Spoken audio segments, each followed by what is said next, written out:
बिस्मिल्लाहिर्रहमानिर्रहीम। अस्सलाम वालेकुम नाज़रीन, मैं हूं डॉक्टर अली और आप देख रहे हैं मेरा फेसबुक और यूट्यूब चैनल। नाज़रीन, बहुत अहम तरीन डेवलपमेंट, बहुत बड़ी खबर है कि भारत पाकिस्तान के खिलाफ एक और बड़ा फास्ट फ्लैग ऑपरेशन करने जा रहा है। पूरी की पूरी मनसूबाबंदी बेनकाब हो गई। इसकी तमाम तर डिटेल इसके आज के व्लॉग में आपके साथ शेयर करेंगे। जबकि आलमी महाज पर भारत को पाकिस्तान से एक और इबरतनाक शिकस्त का सामना करना पड़ा, ये तमाम तर डिटेल। और नाज़रीन, अगले चंद महीनों के अंदर भारत पाकिस्तान पर एक बड़ा खौफनाक हमला करने और एक बड़ी जंग लड़ने जा रहा है। $6 अरब की बजट की मंजूरी होगी इस जंग के लिए। इसकी भी तमाम तर तफसीलात आप आज के इस व्लॉग में जान पाएंगे। वीडियो की तफसील में जाने से पहले अगर आपने हमारे इस चैनल को सब्सक्राइब नहीं किया हुआ तो आपसे गुजारिश है काइंडली इसको सब्सक्राइब कर लें और बेल आइकन को ज़रूर दबा दें ताकि हमारी आने वाली वीडियो सबसे पहले आप तक पहुंच सकें। नाज़रीन, हम आपके शुक्रगुजार हैं जो आप हमारे वीलॉग्स को देखने के लिए वक्त निकालते हैं और कमेंट सेक्शन में अपनी मोहब्बतों का इजहार भी करते हैं।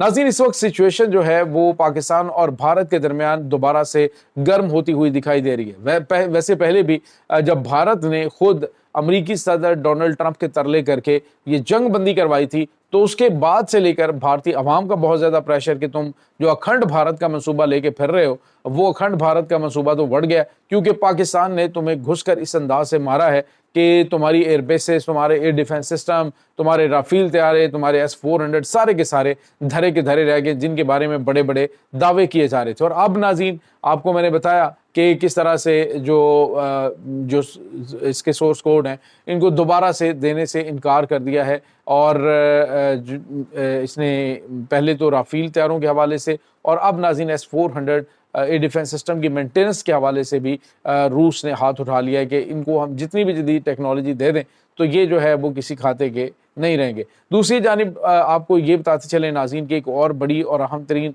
खबर जो है वो सामने आ रही है। खबर ये है कि नाज़रीन, भारत की रियासत उधमपुर के अंदर 3 जुलाई से लेकर 10 अगस्त तक जो है एक इवेंट होता है जिसको अमरनाथ यात्रा कहा जाता है।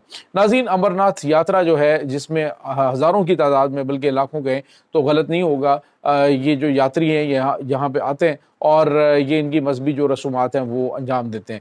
अब नाज़रीन, अमरनाथ यात्रा को टारगेट करने के लिए जिस तरह से इन्होंने पहले पहलगाम हमला किया और फास्ट फ्लैग ऑपरेशन करके उसका इल्ज़ाम पाकिस्तान पर लगाया बगैर किसी सबूत के, अब बिल्कुल इसी तर्ज का एक नया हमला प्लान किया जा रहा है। नाज़रीन, भारत ने उधमपुर के अंदर जैश मोहम्मद के जो जंगजू हैं उनके छुपे होने के हवाले से इल्ज़ामात पाकिस्तान पर लगाने शुरू कर दिए हैं और उसके बाद ये कहा जी कि हमारी फ़ौज ने ऑपरेशन भी शुरू कर दिया। इसी दौरान ये नाज़रीन अपने ही लोगों को मारेंगे। मैंने आपको बताया था कि बीजेपी का एक रुकने पार्लियामेंट था, उसके घर से बहुत बड़ी तादाद में असलहा और गोला बारूद जो है वो बरामद हुआ था।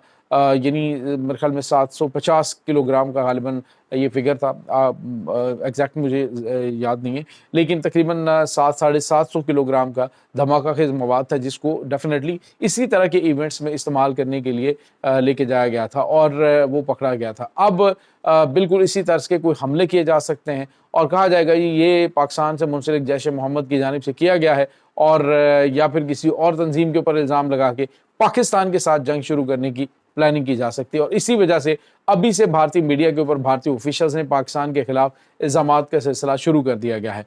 दूसरी जानिब नाज़रीन, जो शंघाई ताउन तंजीम है उसकी जो कॉन्फ्रेंस थी वज़राए ख़ारजा की, उसमें आपने देखा कि पाकिस्तान के वज़ीर ख़ारजा ख्वाजा आसिफ जो हैं, वज़ीर दिफ़ा ख्वाजा आसिफ, उन्होंने भारत को इस अंदाज से लपेटा कि बाद में हाथ खड़े खड़े करके ये जवाब देने की कोशिश करता रहा, लेकिन राजनाथ सिंह को दोबारा मौका नहीं दिया गया बात करने का, क्योंकि इन्होंने भी पाकिस्तान के ऊपर इल्ज़ामात लगाए और फिर पाकिस्तान ने जो जवाब दिया उसके बाद तो फिर इन्होंने उसका जो इलामिया है उस पर दस्तखत तक नहीं किया कि इसमें पहलगाम का जिक्र नहीं है।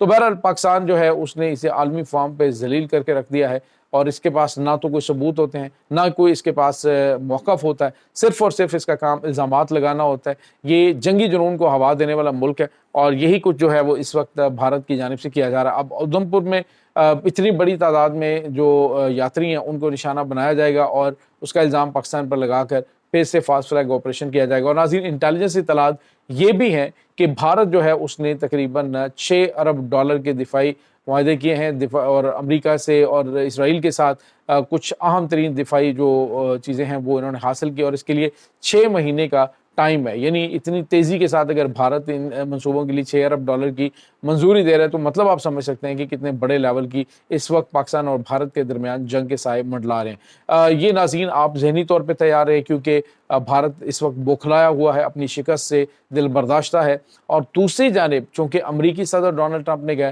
کہ تم نے کہا تھا کہ مسئلہ کشمیر کو ہم حل کرنے میں بیٹھ کر جو ہے وہ بات کریں گے, تو اب جو ہے وہ مسئلہ کشمیر لگتا ہے کہ پاکستان طاقت کے بل بوتے پر ہی ان سے حاصل کرے گا. چائنا بھی اس وقت مکمل تیار ہے اور ناظرین وہ تمام تر ریاستیں بشمول آزاد خالستان تحریک اور کشمیر کا معاملہ اور دیگر جو منی پور ہے اور تری پورہ ہے, جتنی بھی آزادی پسند تحریکیں وہاں پہ چل رہی ہیں, اب وہ بھی مکمل ایکٹیو ہو جائیں گی. بنگلہ دیش نے آلریڈی کہا ہے کہ اگر پاکستان کے ساتھ جنگ ہوتی ہے اور معاملات کافی زیادہ خراب ہوتے ہیں تو پھر جو 7 سسٹر ریاستیں ہیں وہاں پہ اس کو کٹ کرنے کی بنگلہ دیش کوشش کر سکتا ہے.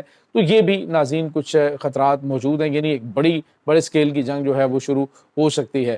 دوسری جانب ایک اور بڑی ہزیمت کا سامنا بھارت کو اٹھانا پڑا ہے, وہ ہے ناظرین کہ عالمی جو ثالثی عدالت ہے اس نے سنتاس معاہدہ جو ہے جو پاکستان اور بھارت کے درمیان ہے اور بھارت نے اسے یک طرفہ طور پہ معطل کرنے کا اعلان کیا تھا, تو اس کو معطل کرنے کے اعلان کو غیر قانونی جو ہے وہ قرار دیا ہے عالمی قوانین کی صریحاً خلاف ورزی, اور فوری طور پہ کہا گیا کہ اس کو یک طرفہ طور پہ یعنی ایک جو فریق ہے نہ تو اسے معاہدے کو معطل کر سکتا ہے, اور دوسرا اگر جو کہیں جی کہ ہم ثالثی کی جو ہے وہ پیشکش قبول نہیں کرتے تو انہوں نے کہا جی ثالثی جو ہے وہ دونوں کو قبول کرنی پڑے گی, کوئی بھی ایک جو ہے وہ اس سے بھاگ نہیں سکتا ہے. تو عالمی فوجداری جو عالمی عدالت انصاف ہے اس نے بھی پاکستان کے حق میں فیصلہ دیا. بھارت کو یہاں پر بھی ہزیمت کا سامنا کرنا پڑا ہے, شکست کا سامنا کرنا پڑا ہے. تو بھارت اس وقت بری طرح سے سٹ پٹا رہا ہے, بری طرح سے وہ اس وقت گھبرایا ہوا ہے, اور اسی گھبراہٹ میں یہ کوئی غلط قدم اٹھائے گا جو کہ اس کے لیے ایک بہت ہی سخت قسم کی مصیبت کھڑی کر سکتا ہے. ناظرین آزمان کو آزمانے کے بعد اگر بھارت اس کے باوجود پاکستان کے ساتھ پنگا لیتا ہے تو اہم ترین ممالک نے دیکھ لیا کہ یہ دنیا کی جدید ترین ٹیکنالوجی بھی بھارتی پائلٹس کے ہاتھ آ جائے تو وہ اس کو کچرے کا ڈھیر بنا دیتے ہیں. اب رافیل طیارے کو اپنی جو سپریمیسی ہے یا پھر اپنی جو بہتری ہے اس کو ثابت کرنے کے لیے بڑے عجیب و غریب قسم کے تماشے لگانے پڑ رہے ہیں, اور جگہ جگہ پہ جو ہے وہ ایئر شوز کے اندر رافیل کو لے جا کر اس سے مختلف قسم کے میزائلز فائر کروائے جا رہے ہیں. ناظرین نو ڈاؤٹ کہ رافیل ایک بڑا بہترین طیارہ ہے, بہت زبردست طیارہ ہے, لیکن سوال یہ پیدا ہوتا ہے کہ اس طیارے میں بیٹھا کون ہے. اگر تو بھارتی پائلٹ ہے تو وہ چاہے آپ B-2 بمبار طیارے میں بٹھا دیں, چاہے وہ اسٹیلتھ فائٹر جیٹ میں بٹھا دیں, تو اس سے کوئی فرق نہیں پڑتا کیونکہ توپ میٹر نہیں کرتی, توپچی میٹر کرتا ہے جو اس توپ کے پیچھے بیٹھا ہوتا ہے. بالکل اسی طرح سے جنگی طیارہ اڑانا صرف کام نہیں ہوتا, جنگی طیارے کو آپریٹ کس طرح سے کرنا ہے, کس طرح سے جو ویپن ہے اس کو ایگزیکیوٹ کرنا ہے, یہ تمام تر چیزیں جو ہیں وہ چاہیے ہوتی ہیں. اور اس کا بہتر استعمال آج کی تاریخ کے اندر پاکستان سے بہتر کوئی نہیں جانتا. تو یہ ناظرین اس وقت تازہ ترین اپڈیٹس چل رہی ہیں. اس تمام صورتحال کے بارے میں آپ کا کیا کہنا ہے؟ کمنٹ سیکشن میں اپنے خیالات کا اظہار ضرور کیجیے گا. انشاءاللہ بہت جلد ملتے ہیں ایک نئی ویڈیو میں, تب تک کے لیے اپنا بہت سارا خیال رکھیے گا. اللہ وارث.